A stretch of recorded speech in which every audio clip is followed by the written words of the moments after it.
प्रिय साथियों नमस्कार। साहित्यविद के पीएस पर आपका एक बार फिर स्वागत है। आइए भाग 12 आरंभ करते हैं। भाग 11 में अभी तक आपने सुना रानी नाना भोपटकर और गुल मोहम्मद के बहुत समझाने के बाद कुछ 100 सैनिकों के साथ किले में लौट आई और किले के फाटक बंद कर लिए गए। गोरों ने शहर के सब फाटकों पर अपना प्रबंध कर लिया। उनको अपने उन निशस्त्र पुरुषों, स्त्रियों और बच्चों के खून का बदला लेना था जिनको बख्शीश अली इत्यादि बहुत थोड़े हिंदुस्तानियों ने मारा था। 5 वर्ष की आयु से 80 वर्ष तक के जितने पुरुष मिले उनका कत्ल शुरू कर दिया गया। हलवाईपुरा में आग लगा दी। कुछ सी स्त्रियां अपने अस्तित्व के नष्ट होने के भय से कुओं में गिरकर मर गई। रोज का आदेश था कि स्त्रियों को न मारा जाए। उनको जानबूझकर गोरों ने नहीं मारा, लेकिन अपने पति की रक्षा के लिए जो स्त्रियां उनकी आड़ बनने के लिए आ गई वे गोलियों से मारी गई। झांसी के कवि और गायक भी लड़े, वे भी मारे गए या फिर घायल हुए। गोरों ने घरों में घुसना और सोना चांदी इत्यादि सामान लूटना शुरू किया।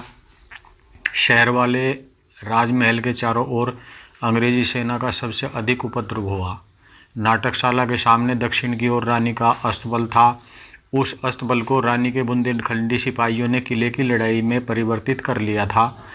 ये थे लगभग कुल 50 ही, परंतु तब तक एक भी जिंदा रहा अंग्रेज अस्तबल पर कब्जा नहीं कर पाए। एक एक दीवार, एक एक कोठी, एक एक ईंट पर कब्जा करने में अंग्रेजों को न जाने कितने सिपाही बलिदान करने पड़े। इसके बाद महल की एक एक इंच भूमि के लिए युद्ध हुआ। जब महल के सब सिपाही खत्म हो गए तब उस पर भी कब्जा हो गया। सब सामान लूटा गया। महल के सिरे पर अंग्रेजी झंडा लगा दिया गया। महल के केवल उस भाग को छोड़कर जिस पर यह झंडा फहरा रहा था, बाकी महल को आग लगा दी गई। नाटकशाला भी न बची। सुंदर पर्दे जिनकी सहायता से शकुंतला, रत्नावली, हरिश्चंद्र नाटक खेले जाते थे, खाक कर दिए गए। और इसके बाद जो कुछ हुआ उससे उन बर्बरों की पाशविकता इतिहास में अमिट अक्षरों में लिखी गई। महल के सामने वाले विशाल पुस्तकालय में आग लगा दी गई। थोड़ी ही देर में कलाओं का वह भंडार अग्नि की गगनभेदी लपटें फेंकने लगा। कभी रोम, सिकंदरिया और राजगृह में भी ऐसा ना हुआ था, परंतु वह बर्बर युग था और यह विज्ञान का युग, सभ्य युग। रानी ने किले पर से देखा। उनके हाथ में दूरबीन न होती तो भी दिखाई पड़ सकता था, पर दूरबीन ने सब कुछ स्पष्ट दृष्टिगोचर करा दिया। अस्तबल मिटा, फिर बन सकता था। राजमहल जला, उसके बनाने वाले उत्पन्न हो जाएंगे, लेकिन पुस्तकालय, वेद, शास्त्र, पुराण, काव्य, इतिहास इत्यादि संस्कृत और अरबी फारसी के अनेक हस्तलिखित ग्रंथ जिनकी प्रतिलिपि करने के लिए दूर दूर से विद्याव्यसनी आते थे, फिर कौन पैदा करेगा। रानी का माथा घूमने लगा। जिनको कोई कष्ट, कोई समस्या, कोई विपत्ति कभी न हिला पाई हो, वह जलते हुए पुस्तकालय को देखकर मूर्छित होने को हुई। मुंदर साथ थी, उसने संभाल लिया। रानी ने प्रबल प्रयत्न करके मूर्छा को दूर किया। पानी मंगवाया, पिया। इतने में हलवाईपुरा और कोरियों के मोहल्लों में आग की लपटें दिखाई दी। क्रंदन, पुकार, चीत्कार की समग्र ध्वनियाँ यकायक सुनाई पड़ी। जन, वध, कत्लेआम, लोक संहार का प्रत्यक्ष प्रमाण। रानी का हृदय कांपने लगा। मुंदर मेरी प्यारी झांसी की यह कुगति, यह दुर्गति, और मेरे जीते जी मेरी आंखों के सामने, रानी ने भरे गले से कहा। गला फट सा गया। मुंदर उनको खींचकर नीचे ले आई। महल की चौखट पर बैठकर वह खूब रोई। लक्ष्मीबाई भी रोई। वह लक्ष्मीबाई जिसकी आंखों से आंसुओं ने कभी परिचय नहीं किया था, वह जिसका वक्षस्थल वज्र था, हाथ फौलाद के थे, वह जिसके कोश में निराशा का शब्द न था, वह जो भारतीय नारित्व का गौरव थी, मानो उस दिन हिंदुओं की दुर्गा रोई।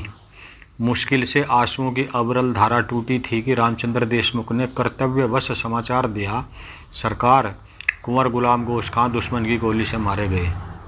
रानी सिंगनी की तरह उछलकर खड़ी हो गई। अंगरखे के छोर से आंसू पोंछ डाले, गला साफ किया, आज्ञा दी, भाऊ को उनकी जगह भेजो और लाश को महल के पास। आज्ञा पालन के लिए देशमुख चला गया। रानी मुंदर को साथ लेकर दक्षिणी बुर्ज के नीचे आई, जहां खुदा बख्श के शव के लिए कब्र तैयार हो चुकी थी। मोतीबाई वहां पहले से थी। पश्चिमी बुर्ज से भाऊ बख्शी अंग्रेजी शिविर पर धड़ाधड़ गोलाबारी कर रहा था। केंद्रीय बुर्ज से रघुनाथ सिंह, दक्षिणी बुर्ज शांत थी। रानी ने कहा, मोतीबाई, मैं दफनाने का प्रबंध करती हूँ, तुम तब तक इस बुर्ज के तोपखाने को जगा दो।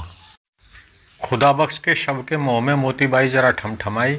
रानी बोली, अभी विलंब है, कुंवर गुलाम गोश खां का भी शव यहीं आ रहा है। विस्फारित लोचन मोतीबाई ने विस्मय के साथ कहा, क्या उस्ताद भी मारे गए? हाँ मोती, रानी ने उत्तर दिया। मोतीबाई तोप पर चली गई। पहली बार दागी थी कि उस पर नज़दीक से गोलियों की बौछार हुई। अंग्रेज किले के सदर फाटक के पास आ गए थे। उनको पास से निशाना लेने का अवसर था। बुर्जों की मुंडेर उस दिन युद्ध में टूट गई थी और उनकी मरम्मत भी ना हो पाई थी। अन्य गोलियां तो मोतीबाई के आसपास से निकल गई, परंतु एक ने कंधा नीचे से फोड़ दिया। हृदय उसका बच गया, मृत्यु अवश्य संभावी थी। उधर गुलाम गोश खां की लाश आई। इधर से एक सैनिक मोतीबाई को उठाकर लाया। उसको पानी पिलाया गया। रुधिर बहुतायत में जारी था, परंतु वह अचेत न थी। मुंदर ने रानी से दक्षिणी बुर्ज के तोपखाने को संभालने की अनुमति चाही। रानी ने दृढ़तापूर्वक इनकार कर दिया। नहीं, यहीं ठहर, तुमको अब सहज ही नहीं खोऊंगी। मोतीबाई का सिर रानी ने अपनी गोद में रख लिया। मोतीबाई की आंखों में आंसू भर आए। बोली, इस गोदी में सिर रखे हुए मरना किसी और के भाग्य में नहीं भाई साहब। रानी ने सिर पर हाथ फेरते हुए कहा, मोती, मेरी मोती, आज तू हीरा हो गई। सरकार, मोतीबाई ने व्याकुल स्वर में कहा, मैं कुछ भी हूँ परंतु शुद्ध हूँ। नहीं, तू शुद्ध ही नहीं, रानी बोली, तू पवित्र है। देख हीरा, एक दिन सबको मरना है, परंतु सत्य कार्य में प्राण देना, भगवान का ध्यान करते करते मरना, यह जन्म भर की अच्छी कमाई से ही प्राप्त होता है। मोतीबाई ने आंखें मींची। उसका चेहरा पीला पड़ गया। रानी ने कहा, आत्मा अमर है, शरीर का चाहे जो कुछ हो वही एक प्रकाश शेष रहता है। मोतीबाई अचेत हो गई। रानी ने 2 कब्रें और तैयार करने के लिए आज्ञा दी। कब्रें तुरंत तैयार हो गई। रानी की गोदी मोतीबाई के खून से तर हो गई थी। मोतीबाई का पीला मुरझाया चेहरा एकदम प्रदीप्त हुआ। आंखें अंधमुदी थी। होठ फड़के उसके मुंह से निकला, रानी, उजाला, और वह मुरझाया हुआ फूल अत्यंत विकास पाकर बिखर गया। मुंदर ने कहा, सरकार, इनको और कुंवर खुदाबख्श को एक ही कब्र में रखा जाए। रानी बोली, ऐसा नहीं होता। और फिर यह कुमारी थी। तीनों को अलग अलग कब्रों में परंतु पास पास दफना दिया गया। अंत्येष्टि क्रिया गुल मोहम्मद ने की। रघुनाथ सिंह ने उन तीनों वीरों को तोप की सलामी दी। संध्या होने को आ रही थी, इसलिए जल्दी जल्दी में इन तीनों का चबूतरा पक्का और एक ही बांध दिया गया। चबूतरे के ऊपर निशान इन तीनों के अलग अलग बना दिए गए। इसके उपरांत रानी ने स्नान किया, कपड़े बदले, वेश वही पुरुष सैनिक का। महल के नीचे के खंड में मुख्य लोगों को इकट्ठा किया। बोली, आज तक आप लोगों ने अप्रतिम वीरता से झांसी की रक्षा की, प्राणों की होड़ लगा दी, परंतु अब चिन्ह अच्छे नहीं दिख पड़ते हैं। हमारे लगभग सभी शोरमा, दलपति और गोलंदाज काम आ गए। दीवार और फाटकों का रक्षक वीर मारे गए। किले की 4 सशस्त्र सेना में से उतने 100 भी नहीं बचे हैं। अंग्रेजों ने किला घेर लिया है और 1 आध दिन में ही भीतर आ जाएंगे। आप लोगों में से जो लड़ते लड़ते बचेंगे उनको कैद और फांसी होगी। मैं पकड़ी तो नहीं जा सकती, परंतु मेरे शव को फिरंगी स्पर्श करेंगे। इतने में ही मेरे पुरखों का, मेरे विख्यात ससुर का अपमान हो जाएगा। अब शिवराम भाऊ की बहू के लिए केवल एक साधन शेष है। बारूद की कोठरी में सैकड़ों मन बारूद है। मैं वहां जाती हूँ और पिस्तौल के धड़ाके के साथ अपने पुरखों में मिल जाती हूँ। किले के बाहर जाने के लिए कई गुप्त मार्ग हैं, आप लोग उनमें से होकर निकल जाएं। अभी संध्या होने में कुछ देर है, रात का काफ़ी अंधेरा आप लोगों को मिल जाएगा। भाऊ बख्शी भर्राते हुए कंठ से बोला, मैं भी उसी बारूद में साथ सरकार की सेवा के लिए यात्रा करूँगा। नाना भोपटकर ने तुरंत कहा, आप आत्मघात करने जा रही हैं, यही ना? कृष्ण का पूरा गीता जिनको कंठाग्र याद है और जो गीता के 18वें अध्याय को अपने जीवन में बरतती चली आई हैं और जो प्रत्येक परिस्थिति में स्वराज की स्थापना की यज्ञ की वेदी पर संकल्प कर चुकी हैं, वे आत्मघात करेंगे? करिए कृष्ण का, गीता का अपमान। आप रानी हैं, आपकी आज्ञा का पालन तो सबको करना ही है, परंतु आपके उपरांत की जनता आपके लिए क्या कहेगी, जिसकी रक्षा के लिए आपने बीड़ा उठाया था?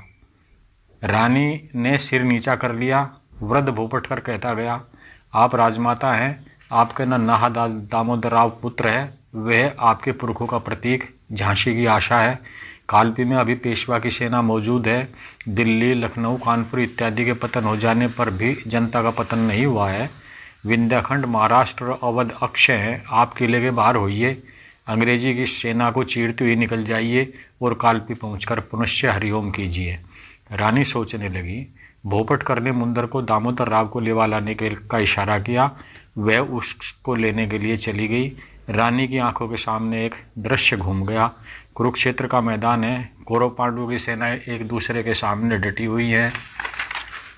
अर्जुन ने कृष्ण से कहा, भगवान, मेरा साहस डिग रहा है, मेरा सामर्थ्य हिल गया है, मैं असमर्थ हूँ, लड़ना नहीं चाहता। भगवान कृष्ण ने उद्बोधन किया।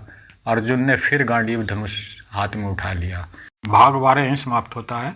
आशा है पसंद आया होगा। आप सभी से निवेदन है, चैनल को लाइक, शेयर, सब्सक्राइब करें। आपका कृष्ण पाल। धन्यवाद।